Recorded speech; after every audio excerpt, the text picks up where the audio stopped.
Ladies and gentlemen, episode number 302 of Should I Start a Podcast? Today we have the legend that is John Lee Dumas in the house. And I can't tell you how amazing this episode is and how hard it was to kind of cut down and make this episode consumable for you to really understand how you can start from a simple idea and turn it into a multi-million dollar a year business and a business that keeps 80% of what it makes.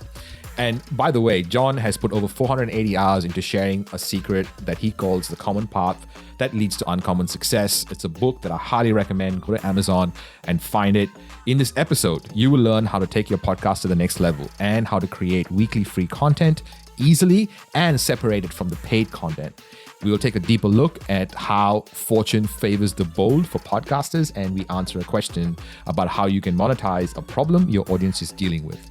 Rethink your whole monetization strategy by just asking your audience, and we'll talk about the different parts about asking your audience and how to focus on them, how to get your audience to talk to you, all this and more in this week's episode of Should I Start a Podcast? And make sure you listen all the way to the end, because I'll break down this episode to give you 3 small steps you can execute right now to help you take this listening experience into an execution experience. Also, if you know a business owner that needs to hear an episode about why a podcast is the best business development tool, please share an episode with them. Pretty please. Enjoy the show. Indicator 1, this is launch control. Please advise when pre-flight checklist is complete. Indicator 1 to control.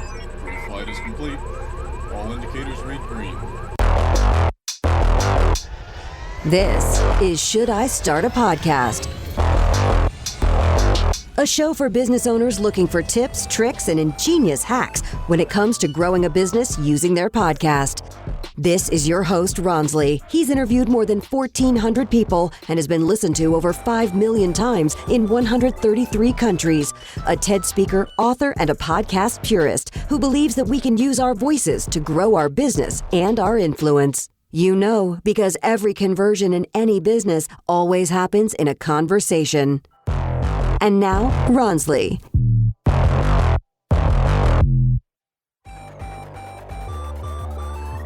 Welcome, everyone. We are having a conversation with John Lee Dumas about his new book, The Common Path to Uncommon Success, and we're asking him a bunch of questions. I have a whole bunch of questions, and we have some amazing panelists here who are just phenomenal, just legends. Oh my God.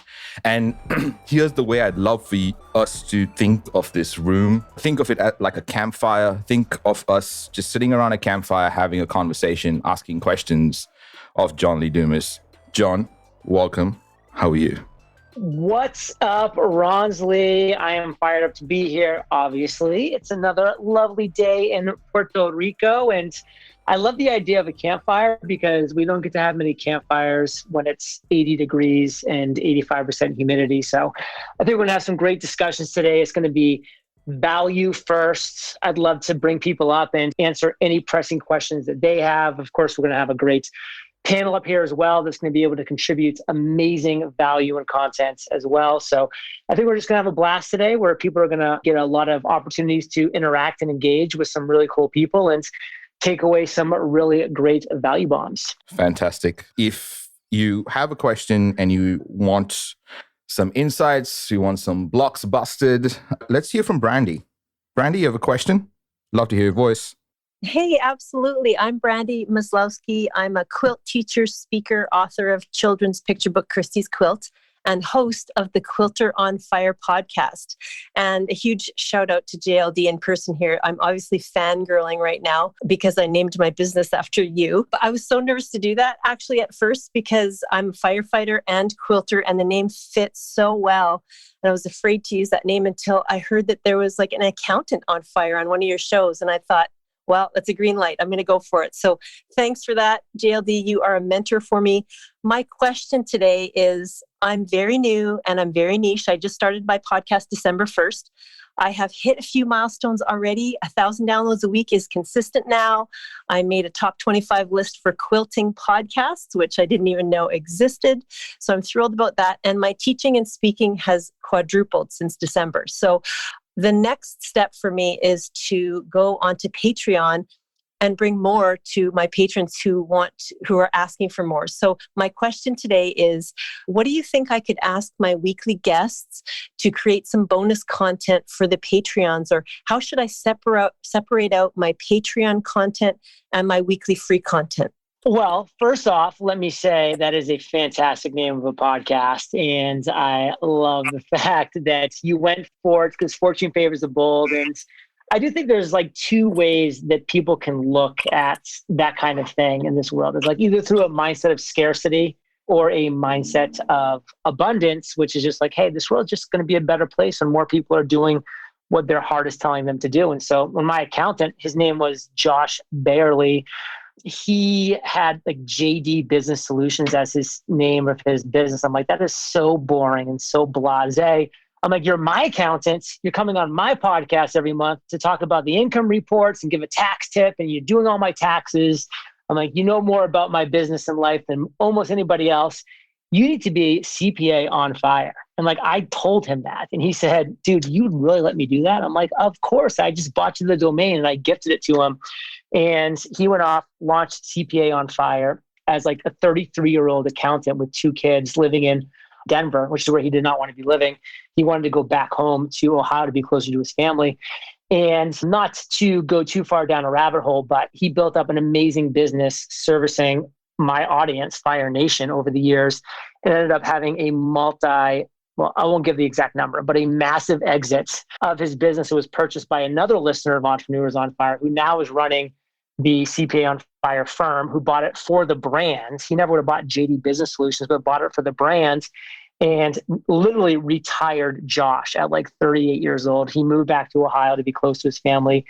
And now he's just doing things that he wants to be doing, which frankly isn't really that much accounting at all.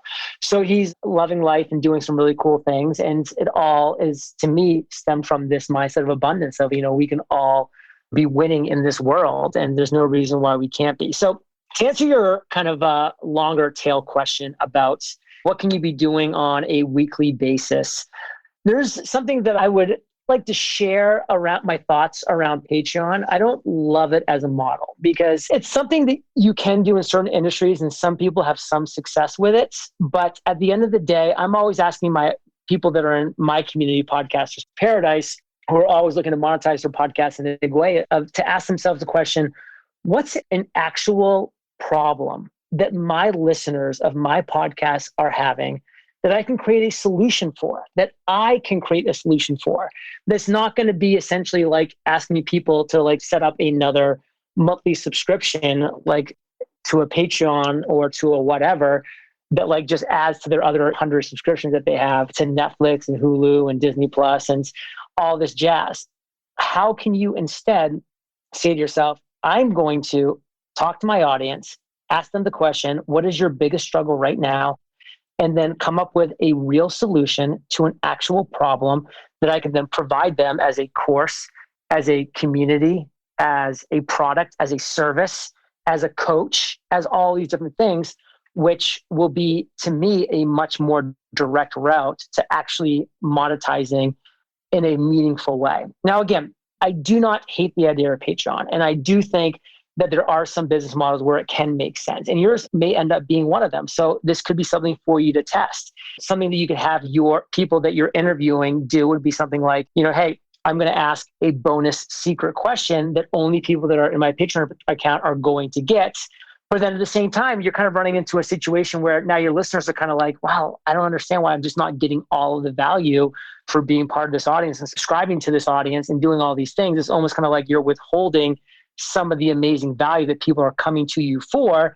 And then what happens when those other 24 quilting podcasts that you said you were on the list with aren't withholding amazing value to their listeners?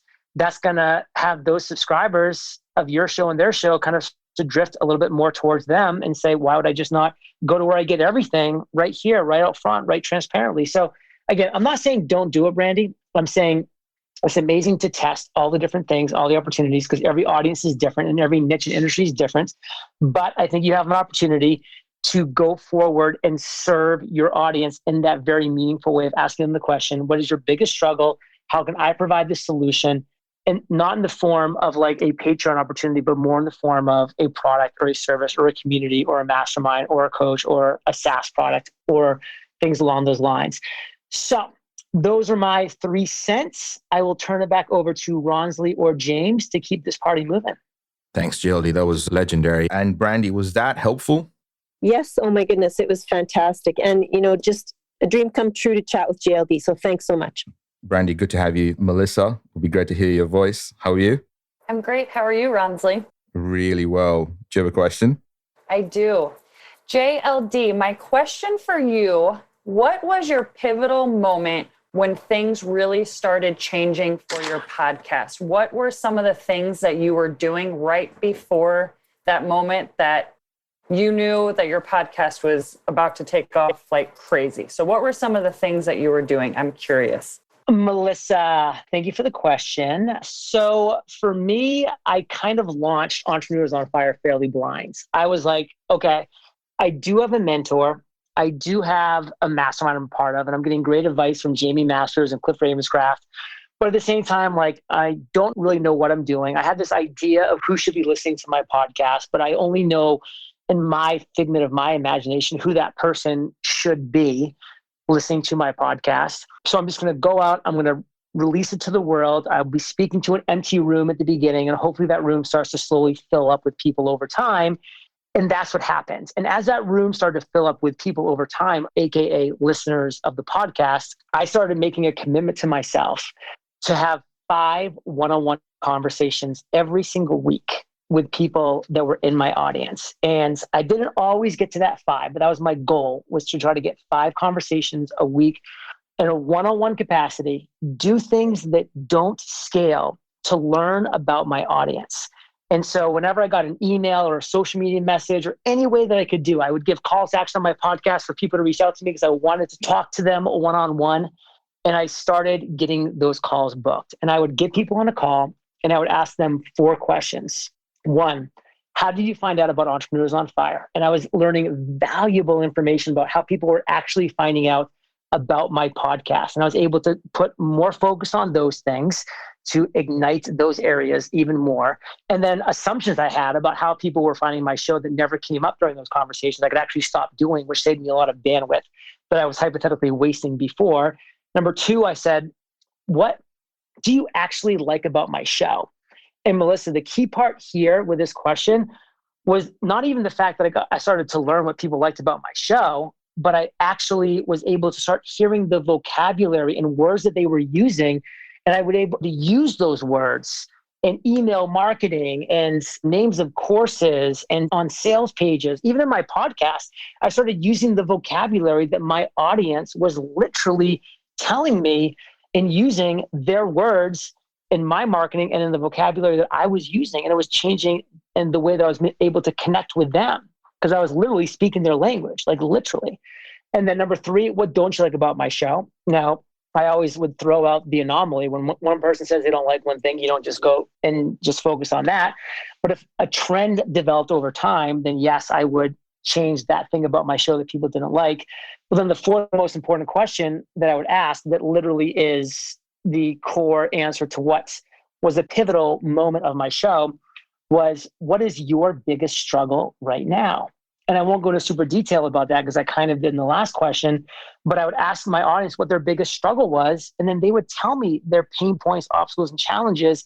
And that led me to be able to provide the solution. And that was what led me to launch Podcasters Paradise and Webinar on Fire and all of my journals and all these different things where people are like, John, you keep coming up with all these great ideas. And I'm like, I've come up with one good idea in my life, Entrepreneurs on Fire. Every other idea that I've had has come from asking my audience what they're struggling with and then providing them the solution. So that was a pivotal moment, was having those conversations and then providing solutions to my audience. So you want to follow up on that with Melissa? No, that was amazing. I greatly appreciate it. And I jotted down every last word. So thank you very much. Amazing stuff, JLD. Do any of our panelists want to add into the conversation of what we've heard so far? Hey, James. Hello, everyone. Hey, JLD. Nice to meet you. This is Dr. Sonia Stribling. So I don't want to add, I want to ask a question. And I've been sitting here debating, should I ask this? But it's probably going to help someone in the audience to include me. So what I will say is at this point, and I've heard, I'm a part of higher tier masterminds and all of that. I've created and built a very successful $1 million a month company. And I keep hearing, you should do a podcast. You should do a podcast. I would say I'm still fairly new to this coaching game, but it went really fast because I contribute that to the United States military, giving me this discipline and organization. And I just took what I knew and really started helping other women do it. So my question is, JLD, is this. If I already have a successful coaching and speaking platform, how does podcasting or how becoming a podcaster add even more value? And it's not a trick question, it's more of I really want to know because I hear it, but I'm just trying to figure out, you want to add something else? I'm sure it would make it expand even more. Can you kind of give me some tips or things that why or how it should add more value as a coach and speaker? Well, as a fellow veteran, let me say thank you for your service. And I will call you ma'am because as a captain, you outrank me. And I love the question. And I'm going to come at you with an answer that may surprise some people and may not surprise some people who have had these type of conversations with me. But I think you have to ask yourself, what is enough? Like, what is enough? And what do I mean by that? Like, it really kind of takes me back to a story heard years ago that is kind of a story that cycled through the entrepreneurial world because a lot of people have different views on it. But, here's this multimillionaire's in this party and he's having some drinks with a friend. And then this billionaire walks in the door. And the guy says to his multimillionaire friends, hey, that guy's a billionaire. He made more money today than you'll make the rest of your life. And the guy looks at his friend and goes, yeah, but I have something he'll never have. And the friend's like, what are you talking about? That guy has everything. He's like, no, I have enough. And that's a concept that I really think people need to think more about is like, do you even know what enough is for you? And I'm not talking specifically to you, Sonia. I'm talking to everybody that's here to think about this question. Because like if you go, one thing that we've done for 91 months in a row is we've published our monthly income reports and we've been very financially successful comparatively. We've never had a month of under $100,000 of net profit, like net profit. At the same time, our business has literally been flatlined. Like we've been making a couple $1 million a year, every year for 8 years. But I have a team of 3 virtual assistants. I have a net profit to gross revenue percentage of over 80% on average every single month. I live in Puerto Rico. I pay 4% tax. I get to keep almost all of the money that I make, unlike everybody else that does live in Puerto Rico or somewhere like Panama. And I literally, many, many years ago now, said, I have enough. I am not willing or desirous of working 10 times harder to make 2 or 3x more money. Like that's not a trade-off I'm willing to make. Like I, at the same time, am like a springed coil who has the financial war chest and the desire to jump on an opportunity if one comes that I think is an unbelievable opportunity, but it's not going to be at the expense of my day-to-day life here in Puerto Rico, which is essentially when I'm not in book promotion mode, working 5 days per month. Now, granted, I get more done in those 5 days than most entrepreneurs get done all month working 30 days, but I'm still only working really hard 5 days per month. And so that's the thing I would ask you, Sonia, is like, you should really sit down at some point, if you haven't already, and maybe you have, and say to yourself, what is enough? And at some point, it's going to get to a point where you're going to say, I don't need to add more things to my plate, even if it is a great opportunity, even if it is coming and spending 2 or 3 more hours a day on Clubhouse or launching a podcast episode or doing X, Y, or Z. So to me, hearing, and I think I heard you right when you said you're currently generating $1 million a month with your business, then I would say, what is enough to you? Like, what does that actually look like to you if you did have that enough? And by the way, for some people, it's not even about the money. I love to kind of like end my rant here. Like I kind of love so much how when Elon Musk became the richest man in the world a couple months ago, his tweet was, weird, now back to work. Because for him, it's actually not about the money. His enough is like the fact that it's never going to be enough. He's going to continue to try to conquer and save the world. I don't have that Elon Musk drive. I want to maybe make some small improvements to the world in my own personal little ways, but that's not what drives me like it drives him. And knowing thyself is something so few people do until sometimes it's too late. So that is my 2 cents on that, Sonia. Would love to hear your thoughts on that, any further feedback, and then we can keep on moving. Yeah, absolutely. Thank you for sharing that. I'm wholeheartedly with you, but I am total agreement with what you said about what is my enough. And once I decide that at 50 years old, I will let somebody know for sure. So thank you for your comment and your feedback on that. Sonia, it's great to hear your voice and great to meet you.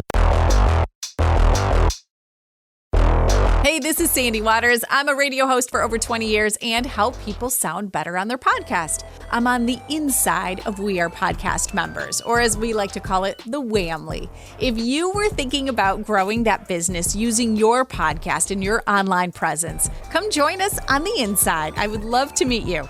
James and Ronsley, they coach us to get those recurring results in our business. If you want that roadmap, which we all follow to get those recurring results, you can download it at roadmap.wearepodcast.com. Now, here's Ronsley. Simon, how are you, buddy? Would love to hear your question. Doing well, Ronsley, and thank you for having me up on stage. I'm in the process of writing my first book with the publishing house Penguin Random House. That what's made it more of a challenge, I guess, is I became a father for the first time last year during the pandemic, and getting a book deal and having a child on its own, a fantastic life events, but to get them both happening at the same time certainly makes it more of a challenge to get through the writing. So my wife's been fantastic support along the way so far. My question to JLD, but also the rest of the panel is, as I move towards planning and reflecting on the marketing side of things, I don't currently have a podcast, although it's something I've been looking at doing. Do you feel there's much value to be had in starting a podcast with the ambition of that helping book sales? And how would you go about doing so if you were in my position there? I gave Michael Ports this advice years ago, and he used it incredibly well, which was, hey, how many chapters are your book? Okay, 20 chapters. Why not create a standalone, one-time, 20-episode podcast that has a beginning and an end? With each chapter, you are just expounding upon that chapter. And of course, not reading the book. It's not an audiobook. It's not meant to be. It's meant to be just a different take on your book from the author's perspective, where maybe you give your top 3 to 5 takeaways from each chapter. And you have a little kind of side commentary on it as well.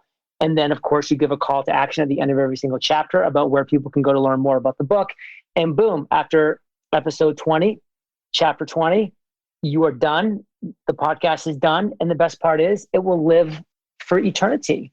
And I did this back in 2013 with my free podcasting course. That was just a video course. I turned it into a podcast called Free Podcast Course Podcast. That just allowed people that were searching Apple or any directory for a free podcasting course or just a podcast course to stumble upon this podcast episode, which then gave them this free podcast course in like 15 episodes or however long it is, and gave a call to action at the end of every single one that said, hey, if you want to get the actual video tutorials of this, go to freepodcastcourse.com. And that would send people to that freepodcastcourse.com. Where then I would then get their email address. They'd go into my nurture campaign, which would then, of course, get them into Podcasters Paradise, which is, for that reason and others, the largest podcasting community in the world for people looking to create, grow, and monetize their podcast. All right. Simon, I hope that was helpful. Yeah, that was fantastic, Gerald. I've just written down that thought. That was a great idea to separate the chapters into episodes. I'm definitely going to have a look at that when it moves to the marketing. So thank you very much for that, Gerald. And thank you, Ronsley. Cheers, Simon. Good to hear your voice. Phil, Dark, you have a question, buddy? So my question is a kind of a combination of the few things you've already said today. One is we talked earlier about know your why and what is your why. And then the guy asked the question about writing a book. And what you said was writing a book's not really my thing. Really podcasting, interviewing is what I love to do. That's what sounds to me like that's what gets you up in the morning. That's what you love doing. I'm with you on that. I've written a book and I know that I don't want to write another book. I'm curious, what was your why in writing the book other than HarperCollins came and told you, hey, I want you to write a book for us. I'm assuming something like that, or somebody told you it was a good idea. So I'm curious why you do that and what you hope will come out of it. 480 hours it took me to write this book. Not only those hours, but the other hundreds of countless hours of contacting the 17 featured guests that I have in the book, the marketing, the meetings, the promotion. I mean, listen, there's a lot of truth when people say that ignorance is bliss. Like if I had truly known what I was getting into when I took that $350,000 advance check from HarperCollins, I might have thought twice about it, if I'm being honest with you.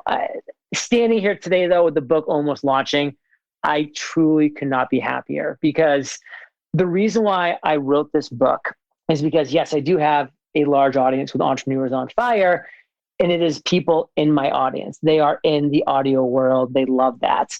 I wrote this book for a number of reasons, and I can talk about a couple of them, but one of them was to expand my brands and to expand my reach.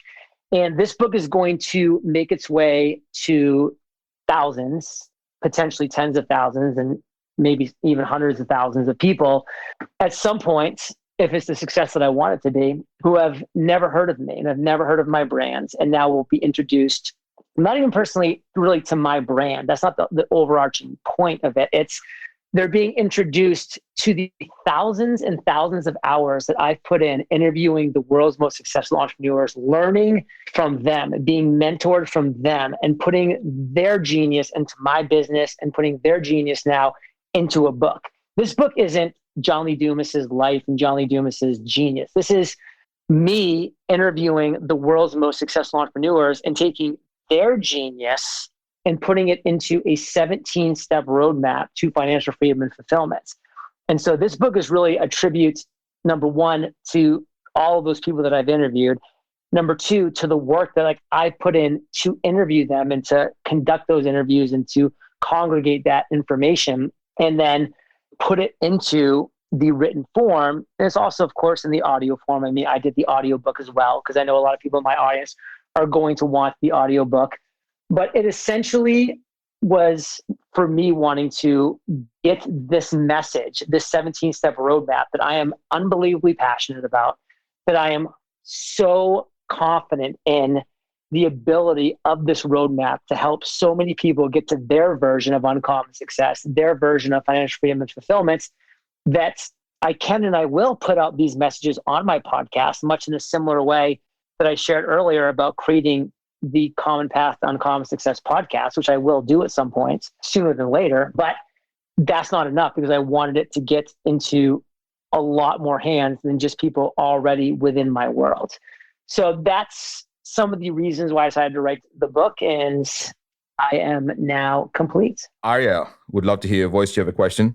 I do. I can't believe I'm actually talking to JLD. Very, very big fan of the podcast, John. Really, really appreciate everything and the work that you put in. I mean, I am not kidding when I say I used to listen to hundreds of your episodes in 2018, working 4 to 6 hour shifts at the GoPuff warehouse in Watertown, Mass. And I mean, I would learn things from you interviewing people that were just so much more valuable than anything that I learned in class when I was going to college. So I just wanted to say a huge, huge thank you for the value bombs that you drop and just being a part of Fire Nation. The question that I have for you is, I hear you talking about the crazy amount of work that you've been putting in, even to write the book, as well as outside of the book from a marketing perspective. Was wondering if you could share some tips and tricks for dealing with fatigue and burnout. I'm 23 right now, and I definitely feel that passion to do something meaningful with my life. And I'm feeling that burnout as well. So just thank you. Well, I appreciate the kind words, brother. Thank you for being part of Fire Nation. I do not take that lightly. Like, I would go back to the 20-year-old myself and I would say, chill out. And that wouldn't mean to lay on the couch and play video games, unless I wanted to become an EA Sports professional game player, which is totally cool. But what I would tell myself to do is just, hey, relax, let life come. I would continue to work hard, to listen to the great content that I was resonating with, to read the books of great entrepreneurs that have come before me, to taste this, to sample that. I would be doing all of those things.